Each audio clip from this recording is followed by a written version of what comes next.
네, 안녕하세요. 이상화의 모래세무, 화요일의 남자 이상화 세무사입니다. 자, 오늘은 머니러시라는 얘기를 가지고 왔습니다. 수입을 극대화를 시켜서 법인으로 투자를 하자. 꼭 부동산을 얘기를 드리는 부분은 아니지만 부동산이 지금 최근에 굉장히 핫합니다. 부동산과 더불어 테슬라 주식도 굉장히 핫하게 되는 부분이 있고요. 롤렉스도 굉장히 핫하고 샤넬도 굉장히 핫합니다. 자, 이런 부분에 대해서 무슨 얘기를 하고 싶은지에 대해서 오늘 들어가 보도록 하겠습니다. 머니러시라는 얘기가 나오죠. 19세기에 금강 열풍이 불었어요. 미국 서부에서는 금강이 발견되기 시작했죠. 그래서 금을 캐기 위해서 전 세계 사람들이 이곳으로 몰려들었습니다.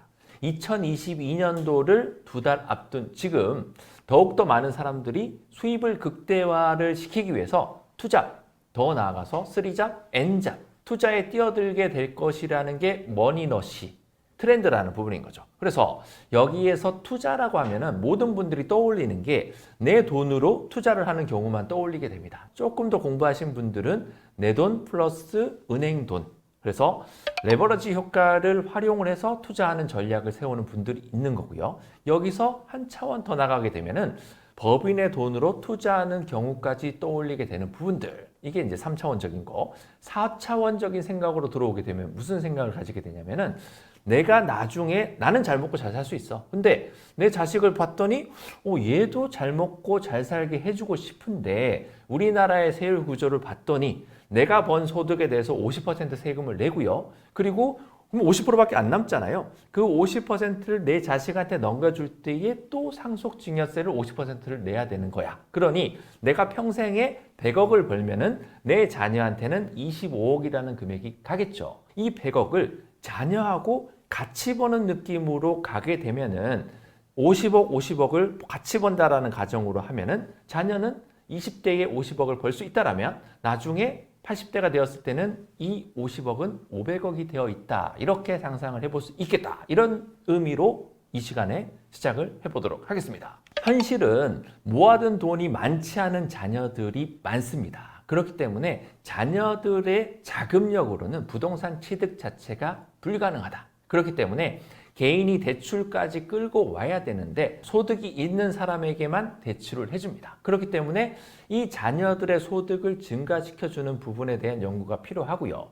더 나아가서 법인 대표님들의 자금을 개인화시키는 문제에 대해서도 주주의 구성 자체를 자녀로 바꿔주시게 되면은 이 투자의 기법도 법인도 투자하고 대표님도 투자하고 대표님의 자녀분도 투자하는 이 3인 체제로 바꿀 수 있다. 자, 법인이 직접 부동산에 투자할 수 있냐라는 부분이죠. 자, 투자할 수 있습니다.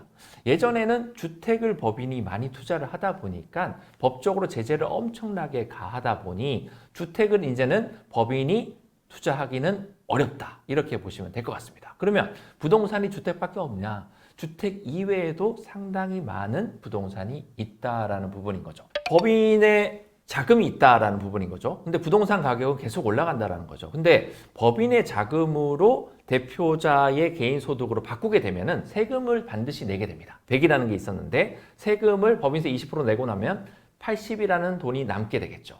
이 80을 대표자의 급여든 대표자의 배당이든 빼고 나면은 40밖에 안 남아요. 그럼 이 40으로 투자를 하게 되는 부분하고 아니면 이 100이라는 금액으로 투자를 바로 하게 되는 케이스하고 살 수 있는 금액이 상당히 달라질 수 있다라는 부분이 첫 번째. 대출도 얘기를 한번 들어보자고요. 법인이 대출을 받는 모양새하고 개인이 대출 받는 부분하고 은행에서 대출의 규모가 달라지게 됩니다. 은행에 가서 개인 대출을 받으면 제가 신용도가 상당히 좋거든요. 근데 저번 달에 대출을 실행했는데 4,900만 원 나왔습니다. 근데 제가 법인 사업체를 가지고 대출을 받게 되면은 3억 정도의 대출이 나오게 됩니다. 확실한 거는 법인이 대출을 받으면 대출을 더 많이 받을 수 있다. 이게 첫 번째 내용이 되는 부분인 거고요. 여기에서 세금 효과도 생각을 해봐야 됩니다. 개인으로 자산을 바꾸게 되면 세금을 반드시 내야 되는 부분. 법인으로 자산을 그대로 가지고 있게 되면은 법인세만 내면 된다라는 부분. 물론 제가 항상 얘기 드리는 이익 잉여금에 대해서는 나중에 세금을 내야 되는데 제가 왜 이 부분을 강조해서 얘기하냐면은 이 영역은 제가 정말 아주 자신 있게 잘할 수 있는 영역이기 때문에 그 부분에 대해서는 더 이상 얘기 드리지 않겠습니다. 자, 오늘은 머니러시라는 부분에 대해서 말씀을 드리는 게 포인트이기 때문에 이 부분을 가지고 진행을 한번 해보시자고요. 법인은 부동산을 투자하기 전에 꼭 해야 될 일이 있습니다. 법인의 주인은 누굽니까? 대표자라고 생각하시는 분들이 있을 거예요. 아닙니다. 주주가 법인의 주인입니다. 법인이 소유하고 있는 모든 부동산의 주인은 주주예요.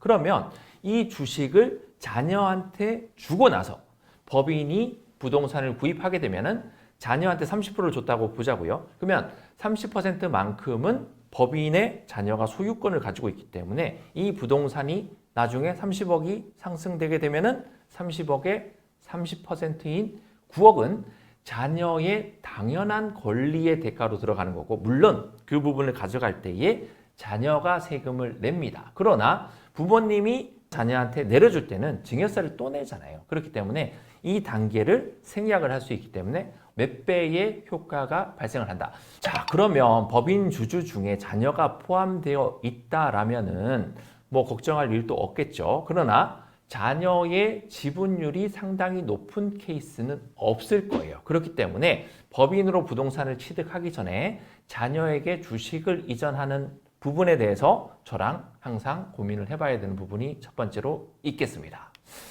자, 그러면 자녀가 포함되어 있다라면은 그 회사는 자녀의 주주 지분을 더 올리는 방법을 연구를 해야 된다. 근데 자녀한테 주식을 양도를 하던 증여를 하든지 세금은 반드시 발생하기 때문에 이 부분에 대한 부분도 최소한의 세금을 내게 만들려면 자녀한테 소득이 있으셔야 돼요. 그래야 아버지의 주식을 돈을 주고 사올 수 있는 부분, 만약에 자녀가 소득이 없다라면 아버지의 주식을 공짜로 무상으로 증여를 받아야 되기 때문에 때에 따라서는 양도소득세보다 증여세가 높은 구간에 걸리게 될 것입니다. 그렇기 때문에 빠르게 많은 것을 주기 위해서는 양도와 증여를 섞어서 해야 된다는 부분인 거죠. 왜냐하면 증여세는 10%, 20%, 30, 40, 50 이렇게 내는 거고요.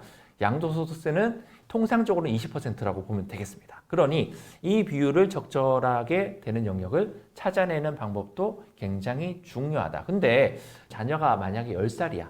10살이면 소득이 없으면 만들어줄 게 없습니다. 배당밖에 없겠죠. 그래서 회사에 배당을 주려면 어떻게 해야 됩니까? 주식을 줘야 되는 거죠. 근데 차등 배당의 효과가 많이 사라지고 난 지금에는 자녀한테 안정된 주식 수만큼을 줘야지 배당을 많이 할 수 있다는 부분인 거죠. 그래서 이 부분에 관련해서는 앞에 저희 영상을 보시고 오시길 바랍니다. 자, 이제 사례가 나옵니다. 자, 아까 이제 궁금해 하셨죠? 도대체 자녀한테 주식을 줘야 되는 게 왜? 라는 분명히 질문을 하시게 될 것입니다. 자, 사례 보시죠. 부동산을 취득하기 전에 회사의 순자산이 30억이에요. 근데 회사의 상태가 뭐 올라가는 회사도 있고 떨어지는 회사도 있겠습니다만 보수적으로 회사의 주식 가치가 좀 떨어지는 회사다. 근데 80% 리미트가 걸려요. 그래서 순자산이 30억인 회사는 주식 가치를 아무리 떨어뜨려도 24억에 걸리게 됩니다.